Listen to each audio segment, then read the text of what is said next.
Severe weather has been rolling through the area. Coming up, we're going to talk about who's in the threat right now, where the threat will be in the coming hours, and who is out of the threat. It's in the forecast coming up.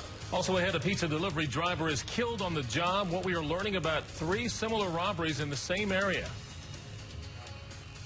You should not leave your dog outside on a hot day. We have one tragic story of a dog in Raleigh who died after being left outside in the heat.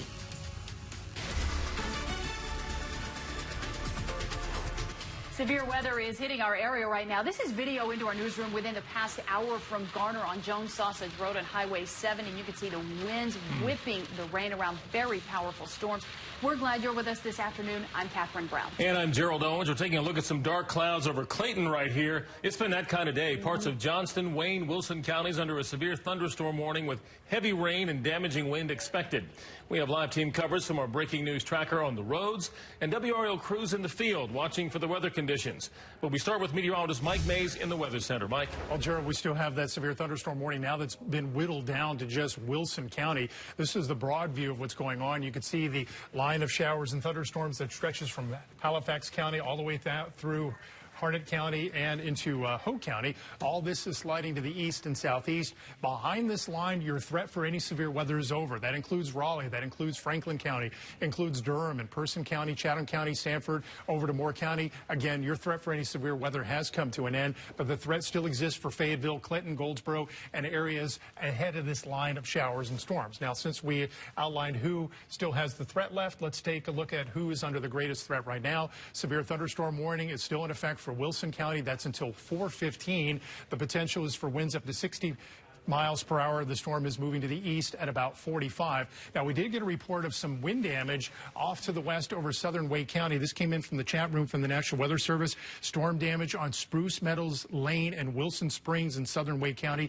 They're saying a possible tornado. We did have a tornado warning that was in effect for a short time for parts of Wake County and northern Johnston County. This is the first report of damage we've seen from that. We have told the news desk, and they're going to send a crew out there to check it out. Severe thunderstorm watch still in effect for areas highlighted in orange, which does include Wake County, Franklin County. But again, I think your threat has ended. I think this will be slowly whittled away from west to east as we go through the evening. So, Gerald and Catherine, that's what we're looking at right now. Coming back, we're going to take a look at where our cold front is. There's a huge temperature spread from north to south. Some folks are in the 60s right now, others in the 90s. We'll check that out coming up in a few minutes. All depends on where you live. Yeah. Thank you, Mike. Heavy rain flooded a creek in Creedmoor and spilled into this yard. This video was sent to us by the mayor, the former mayor of Creedmoor. He said the floodwater got within 20 feet of the house on Cozart Street. He said it has never looked like this before. Our breaking news tracker is following severe weather conditions across the area. WRAL's Casey Cunningham headed toward Brookside Drive, which is seeing some flooding. Casey, explain where you are right now and what it looks like. Right now, Catherine, Gerald, we just got onto Wake Forest Road. We want to check things out for what is set to probably be a messy commute. So I want to go ahead and flip this camera around. We're going about 25 miles an hour. Again, right now we are on Wake Forest Road. What we're seeing is a lot of water spilling on over to the side of the roads here and a lot of hydroplaning. So far, cars are taking things nice and slow, and that is what the DOT is also encouraging other drivers. If you are set to get on the road this afternoon to drive home from work, we spoke with them this afternoon, and of course they had some tips for drivers. So we're encouraging drivers to take their time, slow down, allow plenty of distance between you and the car in front of you. And of course, if you have a flooded roadway that or crossing that you come up on, to please turn around. Some good advice there. We are going to continue to track the situation out here on the roads. We are heading to a flooding location over on Brookside Drive off of Wake Forest Road. We are getting some reports of heavy flooding over there, so I will make sure to check back in when we get to that area. And of course, if you see anything, if you are watching from home and you want us to check an area out, you can always tweet me at KC News or WRAL KC, and I will make sure to check out those locations as we are on the road. Back to you. Yeah, standing water on the sides of the roads, very, very important to watch out for those as you all make your way over to that story. Casey Cunningham in the Breaking News Tracker, thank you.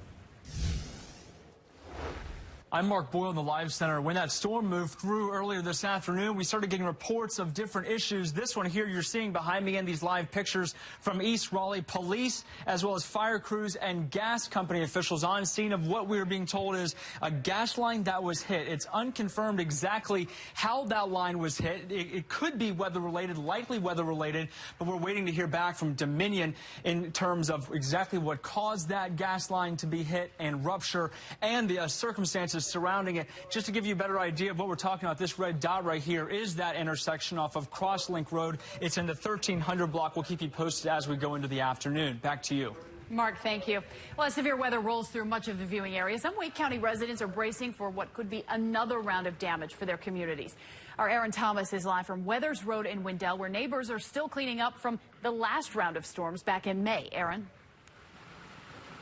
Well, Catherine, the Parkers say that it's hard tackling piles of debris and stacks of trees that you see behind me after a tornado caused much of it. And if you take a look here, you can also see this building was also affected. Much of the aftermath is from a tornado that swept through back in May. The Parkers say that severe weather conditions, much like we're hearing and seeing much of today, have them on edge. Now, Jim and Jan Parker spent the day cutting grass and tending to more debris.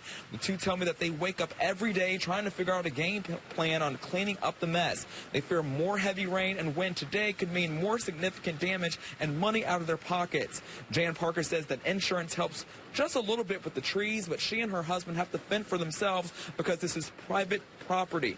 They don't qualify for federal funding because this area wasn't declared a state of emergency. With today's severe storm warning, the Parkers are doing what they can to stay prepared.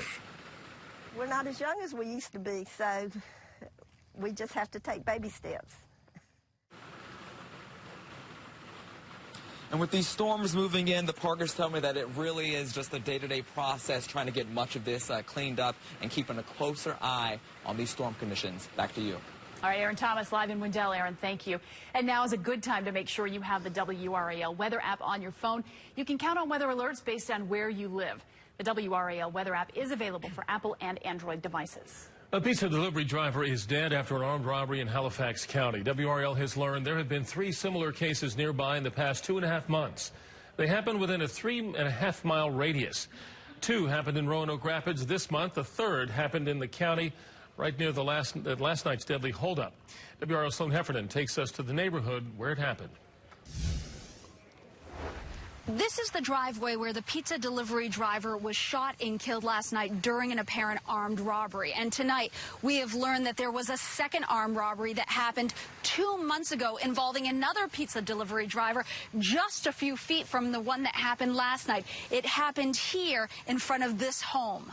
This is a photo of the victim, 21-year-old James Lee Jr. It was around 1 a.m. when investigators say he pulled into this driveway to make a delivery for Domino's Pizza and was shot. Investigators believe the suspects, pretending to live at the home, ordered the pizza and then ambushed the victim. He had not made contact with the Domino's store, and the manager went and found him and then called deputies to respond. The victim's car was at the Halifax County Sheriff's Office this morning. Investigators were looking for evidence. The sheriff tells us the driver had no money and no pizza when he was found, and that robbery was the likely motive. Investigators are now working with the Roanoke Rapids police to see if similar cases in their area are connected to the 2 cases in Halifax County. Tonight, a reward is being offered for any information leading to an arrest in this case. In Halifax County, Sloan Heffernan, WRAL News. A North Carolina trooper is steadily improving after a serious crash in Charlotte. Trooper Christopher Wooten was driving a motorcycle during a chase yesterday when he collided with a pickup truck. Wooten was thrown from the motorcycle and seriously injured. The Highway Patrol commander said Wooten has displayed responses when his family spoke to him in the hospital. Department of Justice officials continue to make last-minute efforts to limit the scope of special counsel Robert Mueller's testimony before Congress. Craig Boswell has a preview. Former special counsel Robert Mueller steps into this hearing room Wednesday to be questioned for the first time about his Russia report. The Department of Justice, citing executive privilege, is warning Mueller to stay within the boundaries of the report. It's part of the ongoing cover-up by the administration to keep information away from the American people. The House Judiciary Committee will question Mueller first, followed by the House Intelligence Committee. The administration is making the broadest, most unsustainable claims of executive privilege, I think, that any president has ever made. It is a stonewalling and delay tactic. The former special counsel has previously promised he will not veer from his findings. Any testimony from this office would not go beyond our report. If that's Mueller's intent, what's the Democrats' strategy? Get Mueller to say in his own words exactly what he found in the hope that that will shift public opinion. According to the Pew Research Center, nearly two-thirds of Americans, and for the first time, a majority of Republicans, believe Mueller conducted a fair investigation into Russian interference in the 2016 election. Where I've read his report, I accept the findings. I don't think it's going to change public opinion. Although President Trump says otherwise, the report did not clear him on obstruction of justice. You have no collusion, no obstruction, and yet it goes on, and they think this is helping them. We'll find out what Robert Mueller has to say when he takes this seat tomorrow morning. Craig Boswell, NBC News, Washington. Special Counsel Mueller is expected to face intense questioning surrounding his report on the Russia investigation and the 2016 presidential election. We will bring that to you live. You can watch it tomorrow morning starting at 8:30 on WRAL and WRAL.com. Also to come, a dog left outside in scorching temperatures dies. And now a Raleigh man is charged. What neighbors say they saw in his yard. Plus, the Durham Police Department has a new initiative they hope will help solve hundreds of cold cases, including the murder of this man. Coming up, hear new details about the case from the investigator. And you're ready to pay an advertised price for something, but then the final bill is filled with fees. We've all been there, right? Well, 5 on your side's Monica La Liberty shows how some people are fighting back and winning. That's tonight at 5. And as we head to break a live look at Wilson, you see the whirligig parked there. The whirligig's blowing in the breeze. This area under a tornado warning earlier this afternoon. Right now, just some thunderstorms and some rain. We'll keep watching this for you, and we'll bring you any updates on the weather, obviously, and when it happens. We'll be right back after this.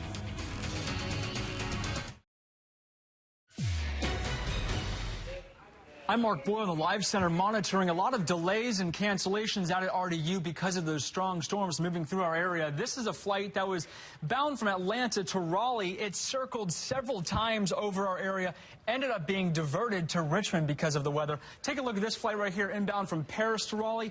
Circled several times before landing. A lot of delays, as we mentioned. Now, this right here is from FlightAware. Charlotte leading the pack with 75 canceled flights across the country, 138 delayed flights. Raleigh not too far behind with 8 cancellations and 59 delayed flights. Shift over to our other monitor quickly before we let you guys go. Over here, this is the FAA live monitoring board. You can see how flights and airports are faring across the eastern coast right here. Raleigh is orange, indicating some major problems there. Raleigh is green, but still there are residual delays and cancellations as these airlines try and get back on track now that that weather is slowly moving out of here. Back to you. Mark, thank you. Well, we hear the warning a lot. Don't leave a dog out in the heat, particularly not in a hot car. But every summer, dogs die from being overheated. Amanda Lamb now has the story of a dog who died in scorching temperatures in a Raleigh backyard. The head of Animal Services for Wake County says this should be a cautionary tale. She says you should never leave a dog tied up when you're not around. You should make sure the dog has good shade and access to cold water. 29-year-old Darius Hicks Richardson is charged with animal cruelty and not providing adequate shelter for his pit bull Sadie. His arrest warrant says he left Sadie in the heat without water in the backyard of the Raleigh home where he lives. Neighbors say the dog was tied to a tree. He died July 2nd. A neighbor called animal control when they saw his lifeless body in the yard. I saw the dog out there panting already outside the pen, tied up to a rope in the blurring sun, no access to water and no shade. So I went over to their house to see if someone is home to at least get him in the house and give him some water. There was no one there. In this case, the neighbors brought the dog ice water, but it was too late. Even though the dog gulped it down a few hours later, it died, and they say they wish they had called animal control sooner.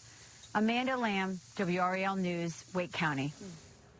Hicks Richardson is out on bond and due back in court at the end of the month. He's currently on probation for a drug conviction. We went to his home and spoke with family members. They asked us to respect his privacy. I want to go over to Mike Mays in the Weather Center. We've been looking earlier today, Mike, a little bit of excitement there with the tornado warning, but right now all the warnings are expired. Yeah, there are no current warnings in our viewing area. They are to our east, Martin County, parts of Pitt County, parts of northern Greene County, seeing that. Let me stop the time lapse so you can see the outline is to our east. Now, we still see thunderstorms moving through our area. In fact, a cold front has slid through, and it sits right about here. And to the south and east of this line, that's where we still have the threat for thunderstorms, and some could be severe. All this is sagging down to the south and east, but to the north and west of this line, it has tremendously cooled down. Locations are in the 60s this afternoon. Very comfortable air. And what you see behind the front is just a steady rain. So Raleigh, Durham, Chatham County, Sanford, getting over to Moore County, Person County, Granville County, South Hill, you're just going to see a steady rain through the evening. But the atmosphere to the south and east has not been worked over yet. So this region here is all going to be watched for the next couple of hours for the potential for severe thunderstorms. Right now, there are no warnings in effect, but we do have the potential to see some thunderstorms that could produce severe thunderstorm warnings or generate severe thunderstorm warnings. And let me go back to my telestration tool. There's a little outflow boundary right here ahead of the leading edge of these showers and storms. And this itself could help perpetuate the new development of showers and thunderstorms in this vicinity. So you folks in Fayetteville and Clinton and southern Wayne County, certainly not out of the woods yet, and point southward as well. So let's move ahead and talk about what else is going on. There is that tremendous temperature spread across the area. You folks in Oxford are at 61 right now. It's 66 at RDU. But check out Fayetteville at 93. You're on the south side of the front. As soon as the front moves on by, you will cool down. 81 at Goldsboro to 69 at Wilson. Now, the cold front's moving in. Here is the broad view statewide. This is all steady rain. It's moderate or not unstable, it's stable air, but this is an all unstable air mass here. So as this moves into this region, we're going to watch for more severe thunderstorm warnings as we head through the next couple of hours. There's our front. Behind it, less humid air, cooler air in this vicinity. Take a look at the dew points. They've really dropped to the north and west. There's the comfortable air. This comfortable air should be upon us during the day tomorrow. We'll notice a big difference. So here's Futurecast. By 6 o'clock, the worst of the weather is in our eastern counties. Still a moderate rainfall across the area till at least 8, 9, and 10 o'clock. And after that point, the heavier rain does move out. There's no lightning with that. By midnight, still a little bit of light rain left over. Tomorrow morning as we start the day, partly to mostly cloudy skies, partly cloudy in the afternoon. Highs will be in the 80s. The dew points will be lower. We'll also watch for a few instability showers that may pop up during the afternoon, but that's about it. Heading into the evening, it's steady rainfall, 70% at 7 o'clock, 66. By 9 o'clock, 40%, 66 degrees. And by 11 o'clock, a 30% chance of rain, 65. Morning lows will be in the low to mid 60s, maybe upper 60s in Fayetteville with that rain ending by midnight. And then for the day tomorrow, we'll call it partly cloudy and comfortable, highs in the upper 70s, mid 80s in Fayetteville. This is so un-July-like. And check out Thursday, Friday, Saturday, highs in the mid 80s, still that low humidity. It'll be so nice to work outside. You won't be sweating quite as much. This is certainly not July. I think this would be more like September kind of weather. Yes. But we'll take it while we have it. Got to get through today, Mike. Yes, Thank you. Forbes identifies some of the companies preferred by women. Coming up, what women say are the best places to work in North Carolina. And changes being made after a tweet went viral. The reason one user complained about plates being sold at Macy's. We'll have that story coming up in What's Trending.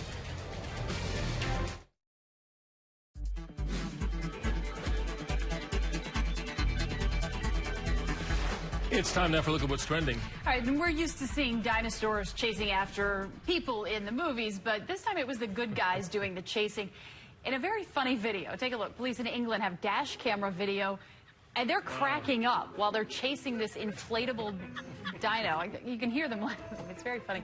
The officers later tweeted the video confirming that the "Do you think he saw-us" was in fact not extinct and can run pretty fast. I think he didn't see us. Yeah. See us, yes. I don't think he's real. No. Probably drunk, but... All right, we missed the mark. That's what Macy's is saying after a Twitter user asked how to ban some controversial plates. Here's a look at the user's post. It shows the controversial dinner set that Macy's was selling. The plates featured circles with the words mom jeans, skinny jeans, and favorite jeans. And those all suggesting which item of clothing you'd be able to fit into based on how much food was on your plate. A smaller plate had the circle which said food coma and foodie. Macy's said it will remove the dishes from all store locations. A company called Portions designed those plates. In a statement, the founder said, quote, "We feel badly if what was meant to be a lighthearted take on an important issue of portion control was hurtful to anyone." Still ahead, a federal judge rules on a North Carolina law that banned transgender people from using a certain bathroom. What the settlement will change. Plus, a new initiative by Durham police they hope will help solve hundreds of cold cases. You're watching WRAL, the Triangle's #1 source for local news. We're back now with a live look in Wilson, and you can see the whirligig park there. The whirligigs are blowing. Meteorologist Mike May says the threat has passed for Wilson. That is good news, but still a lot of rain lingering through the night. They are in for a very soggy evening there in Wilson. I'm Mark Boyle in the Live Center. As these storms went through with all the rain and wind, there are now power outages scattered not just here in Raleigh in our area, but across the state of North Carolina. Over in Charlotte, they're dealing with thousands of outages. But closer here back at home, Raleigh, 695 customers without power, 575 to the south of Raleigh, and over in Chapel Hill, about 176 customers. And you have to keep in mind that's not just homes and businesses, but street lights as well. WRAL's Casey Cunningham live in Raleigh right now where the power is out. Casey. Mark, we're over here on Hammond Road and Rush Street. I want to flip this camera around right away so you can see what we're seeing. There are some major traffic backups over here on Hammond Road and at Rush Street, also a little bit further down. And if you're going in the opposite direction, the lights don't go back on till Tryon Road. So definitely, when it comes to flooding, everything seems to be okay out here. But when it comes to power outages, we're definitely seeing these lights out, causing some traffic delays over here. I'm not sure if you can see over to our right. We are passing the Raleigh Police Department. You can see as we go through the intersection here, they are directing traffic, trying to keep things moving. Also over on Wilmington Street, that is another area where the lights are out and there are some major traffic backups. I mean, look at it coming in this direction. You can see how many cars are just delayed because of these lights. So if you are headed in this direction, I would advise avoiding it, taking another route. Capitol Boulevard seems to be pretty clear so far. But again, take a look at all this traffic. I mean, we are really seeing some delays because of these power lights. So I will be checking back in soon, Mark, and we'll talk to you soon. Back to you. All right, Casey Cunningham live. Thank you. Well, the Durham Police Department has a new initiative that officers hope will help solve hundreds of cold cases. Every month, they will feature an unsolved murder, and that starts today. WRAL's Sarah Kruger joins us live now to tell us about the case investigators are putting back into the public eye first. Sarah? Gerald, police say an innocent man was killed here at the Willowdale Apartments on November 29th, 2016. They say the motivation was robbery, but nothing was actually taken. Here's a look at the victim, 24-year-old Cesar Yanez Ortiz. Police say around 11 at night, Yanez Ortiz was unloading groceries at his apartment near the intersection of Guess and Horton Roads when he was shot twice. His widow was inside. His stepson saw it happen. Police do not have a good description of the suspect, and they say that is where you come in. Can you... Something you may think is insignificant, such as you saw a car come through that you know doesn't live here, or you saw people in the parking lot that you know don't live here, or you saw somebody run past your window. Anything like that that just seems strange, anything that's out of the ordinary that you didn't really think about at the time, but when you go back and you think about it, you're like, well, maybe that seemed out of place. That's what we need to know about. Every month, the police department will highlight a different cold case. They want to make sure that murders are not just statistics. They want to remind everyone there are victims like the one here, and they deserve our attention. If you have any information, you can call Crime Stoppers. And when you do call Crime Stoppers, you remain anonymous, and you are possibly eligible for a cash reward. Gerald. And law enforcement everywhere will always tell you all tips are important. You never know what's going to lead to an arrest. Thank you, Sarah. Durham's district attorney has dropped the charges in a murder case that should have gone to trial this month. Curtis Barnett was charged in the 2016 murder of 50-year-old Reginald Cole. The district attorney now says a key witness was killed. In a court filing, the DA said without the testimony of the now deceased witness, the state cannot prove all elements of the crime beyond a reasonable doubt. The DA's office will consider refiling the charges if evidence should arise. In this Me Too era, women are standing up to be heard, and it looks like some North Carolina companies are listening. Forbes did a study to identify the companies liked most by female workers. It was based on pay equity, diversity, family support, working conditions, and parental leave. Some North Carolina companies made the list, including Winston-Salem-based BB&T Bank, which ranked number 63. Atrium Health and Duke Energy ranked numbers 240 and 272. Both are out of Charlotte. The deadly heat wave that roasted a large portion of the country finally broke this week. We're feeling that today. And the heat wave was quickly replaced in the Northeast by severe thunderstorms and flash flooding, as it was here as well. Morgan Radford got caught in the messy weather and has this report from LaGuardia Airport. Severe storms sweeping across the East Coast. More than 200,000 homes without power. Torrential downpours causing serious flooding in the New York metro area, bringing traffic on one major highway to a complete stop. New York City subway riders inundated by unexpected indoor waterfalls. While this normally bustling street in Brooklyn looked more like a river. At airports, delayed and canceled flights piled up. Some passengers stranded on the tarmac and in the terminals, while others were stuck in the air. We're very frustrated, tired, and we want to go home. People are now on their phones trying to reschedule their flights. They're waiting in line. They're calling their loved ones. They're letting know that they may not be able to get home as planned. A region recovering from days of extreme heat, now suffering through even more unpredictable weather. Much of those floodwaters have since receded, but there are still hundreds of flight cancellations and delays. That's why airlines are asking passengers to please check in with them early before heading to the airport. I'm Morgan Radford, NBC News, here in Queens, New York. Always a good idea. We are quickly approaching the most active part of hurricane season. WRAL is here to help you prepare. We'll explain why flood insurance may be one of the best ways to protect yourself financially, and we'll show you how easy it is to document everything you own in case those things need to be replaced by insurance. Watch Tracking the Tropics, Surviving the Season, Thursday at 7 o'clock right here on WRAL. Ahead tonight at 5 o'clock, you score big tickets to the game. You go to checkout online, and wow, the added fees. So what do? 5 on your side's Monica La Liberty here with what kind of companies are most likely to add those fees on and how some people are successfully getting them taken right off. Plus, security concerns have been growing since FaceApp went viral. Coming up, we'll explain what you might have to do to get your data erased. And a live picture now at Rocky Mountain Mills. You can barely see the building there. You can barely make it out beyond the raindrops on the lens. A very soggy day there. We are watching these thunderstorms, severe in some cases, as they move through our state, bring a big drop in temperatures. We'll check in with meteorologist Mike Mays in a bit.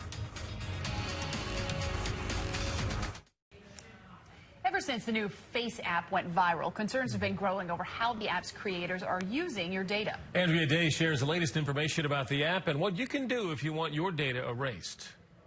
It's the app that can make you look decades older or younger in just seconds, with millions tapping into the technology, posting shots all over social media. But the viral hit Face app is now under fire, with fears that personal data could be shared with the Russian government. The company behind it is located in St. Petersburg. Brian Vecchi is the field CTO at data security company Varonis. This particular app is under fire because suddenly people are realizing I'm uploading potentially very personal information to a company in Russia. Senate Minority Leader Chuck Schumer already calling on the FBI and FTC to investigate, and the DNC urging presidential campaigns to delete the app immediately. The app maker even adding a warning that pops up when you take a photo, leaving users to decide if they still want to go ahead. According to FaceApp, we only upload a photo selected by a user for editing. We never transfer any other images from the phone to the cloud, and most images are deleted from our servers within 48 hours. We don't sell or share any user data with any third parties.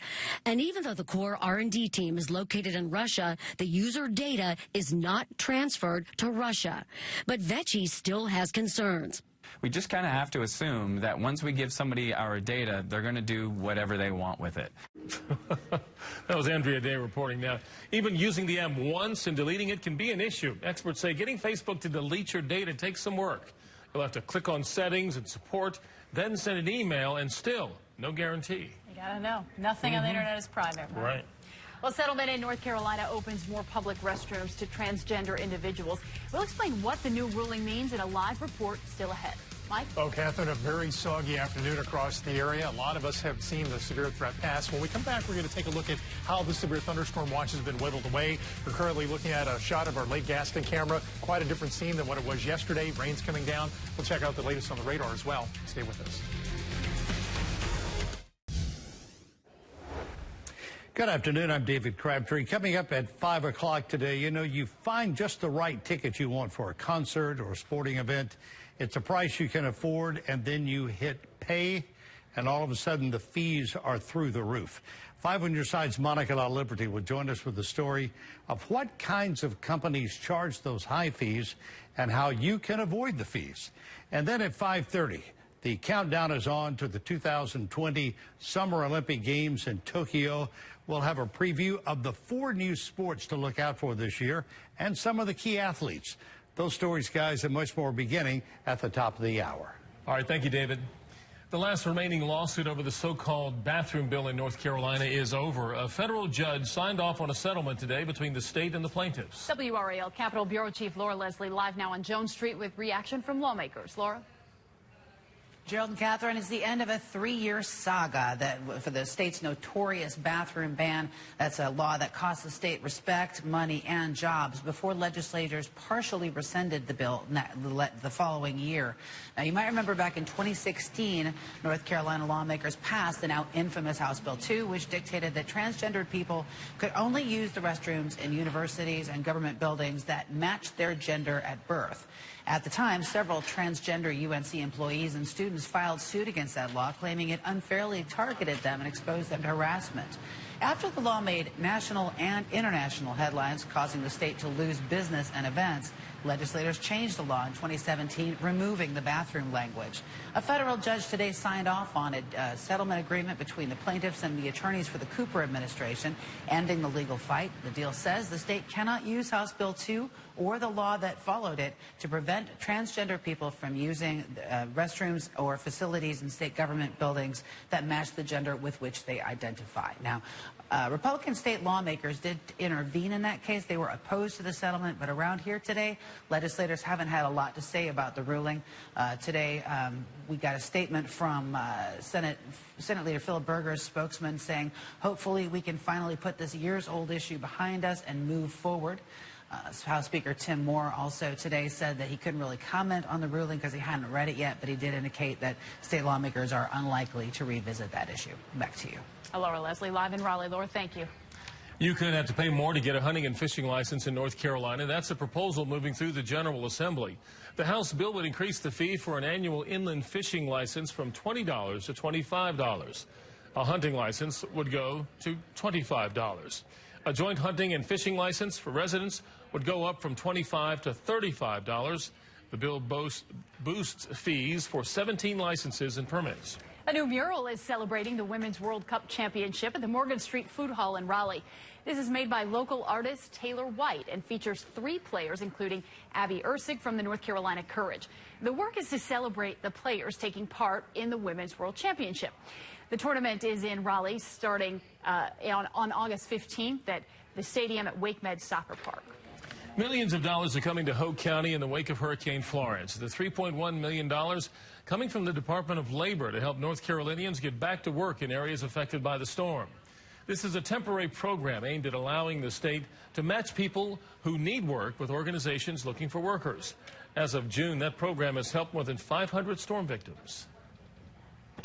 I want to head over to meteorologist Mike Mays now, who fortunately it seems like a lot of our area is now finished with the threat, but it remains for a good part of it. Yeah, actually there are only 4 counties left in the severe thunderstorm watch. We'll outline that in just a moment. The good news is we have no severe thunderstorm warnings currently. There are some thunderstorms out there dumping some heavy rainfall, gusty winds, but none are reaching the criteria of being severe. You're looking at the Fayetteville cam that we have in downtown Fayetteville, focused on the ballpark there. You can see the tarp on the infield, the Woodpeckers Stadium there. The rain's coming down very heavily, and we'll show you in a moment where the rain is. Right now, weather watcher picture from Rebecca Rebecca Allen. This is from earlier this afternoon in Johnson County. She said this was taken at the landfill there in Johnson County. And you can see the thunderstorm rolling in, the rain shaft, quite menacing looking clouds. We've had a lot of them. Thank you for sending in your pictures this afternoon. And again, just 4 counties in our viewing area that are under the watch. Edgecombe County, Wayne County, Sampson County. Actually, I should say 5. Cumberland County and Hope County. Don't want to forget you guys. You're still in the watch, but I think your threat really has subsided. I think Fayetteville, your threat has subsided as well. You're getting a thunderstorm now. It is not severe. Your temperature has gone from 93 to 75 in a matter of a half hour, so you've really cooled down. And we're going to continue to watch out for some flash flooding in our eastern counties, and then far to our east, maybe an isolated tornado. Our tornado threat is over. We don't see that happening anymore, any more tornado warnings. So there was some wind damage in Holly Springs, a downed tree on power lines at Highway 55 near West Holly Springs Road. Power outage resulted, affecting traffic signals. You may encounter that yourself in other locations this afternoon. Possible tornado in Spruce Meadows Lane in Willow Springs in southeastern Wake County, and then some wind damage over Chatham County. This is a report near Moncure and over toward Lee and Chatham counties. Trees down on lower Moncure Road near the Deep River there. So here is the broader view. There's the line of showers and thunderstorms stretching from Elizabeth City through Wilson County back into Cumberland County, and the thunderstorms now making their way through Fayetteville, Wade and Falcon, Spring Lake, Fort Bragg. Now that your atmosphere has been turned over, your threat for severe weather is done, Fayetteville. But since it hasn't reached Autryville yet, and Clinton and Faison, we're not going to rule out a strong thunderstorm.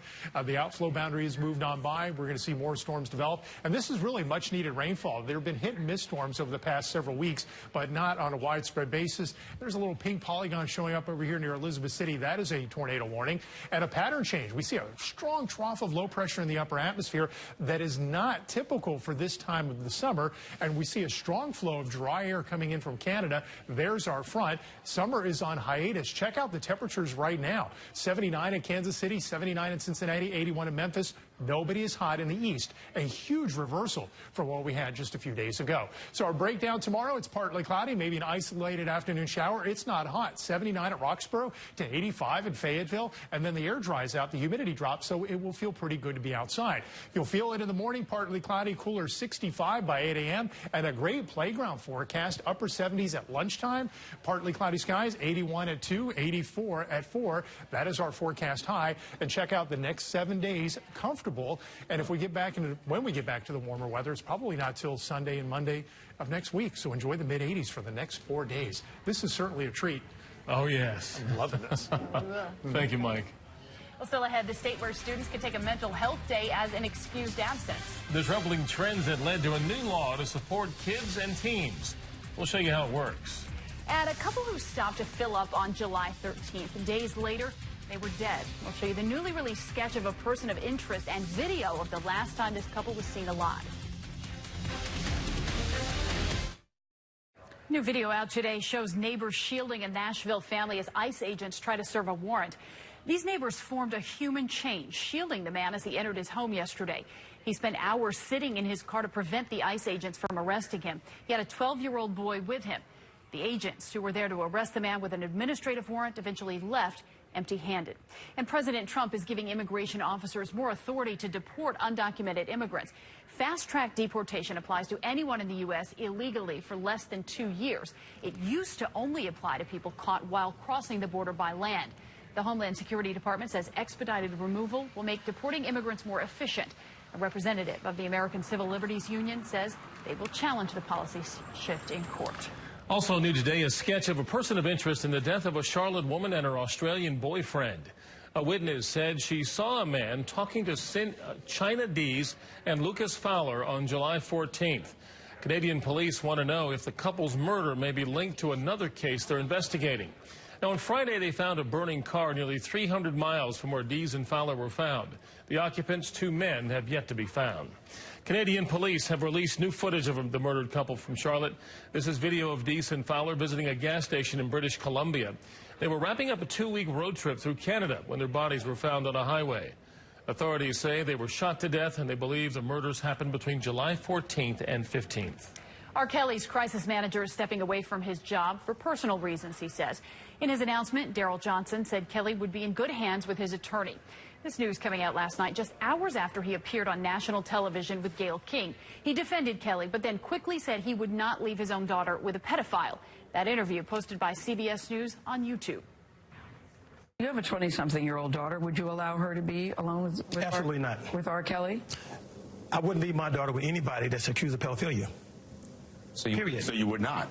I would not leave my daughter with anyone that's accused of being a pedophile. I would not. Well, Johnson later tried to clarify his statement, saying he does not believe Kelly is a pedophile. New action now to support the mental health of our children in school. Studies show 1 in 5 kids in this country suffer from a mental health condition. But now the state of Oregon is making a big change to help students who are struggling. Kate Snow explains how they can take an excused day off from school for mental health reasons. Kids are allowed to take sick days from school if they're physically ill. Now, students in Oregon will be able to take mental health days, too, thanks to a new state law. Mental illness can affect anyone, no matter how they look on the outside. Haley Hardcastle and Derek Evans lobbied state lawmakers for the bill as seniors this winter, along with other students. I took on this cause for a personal reason, first off, because so many of my close friends in high school struggled with depression, and there were times that I saw them at school when they really shouldn't have been there. It would have been much better for them to take a day off. Under the Oregon law, a certain number of mental health days will be considered excused absences. Students won't be penalized and can make up missed exams later. I can attest that this bill is long overdue. Derek, who struggled with anxiety in high school, told lawmakers this would have made a huge difference for him. This is really wrong. I'm being marked absent, unexcused, can't make up these assignments because I don't have the willpower to go to school today, and there was no system set in place to help me. These students inspired in part by the activism they saw after the school shootings in Parkland, Florida. The Parkland shooting was a great example of students having to take their own issues into their own hands. It's our generation. It's our duty to help. Oregon has one of the highest rates of teen suicide in the country. It's the second leading cause of death for 10 to 34-year-olds in that state. Nationally, suicide is at a 50-year high. Mental health often is forgotten in schools. We're very comfortable with broken arms and broken legs, but we're not very comfortable with depression and anxiety and the things our students are struggling with. Ben was amazing. Oregon mom Carol McCann lost her 14-year-old son Ben to suicide last fall. I think the stigma that has been around suicide needs to change. The new state law has received some backlash, some believing that kids will take advantage. But these students say changes like these are needed to start a conversation around mental health. Children are already missing school for mental health reasons. The thing is, they're lying about it. They're doing the old school, pretending they had a fever or they're sick or a headache or something. Our biggest goal is just making sure that everyone knows that mental health is just as valid as physical health. That was Kate Snow reporting. Oregon students will be allowed up to 10 mental health days every 6 months. Utah passed a similar bill last year, and Florida recently mandated that schools give students mental health classes starting in the 6th grade.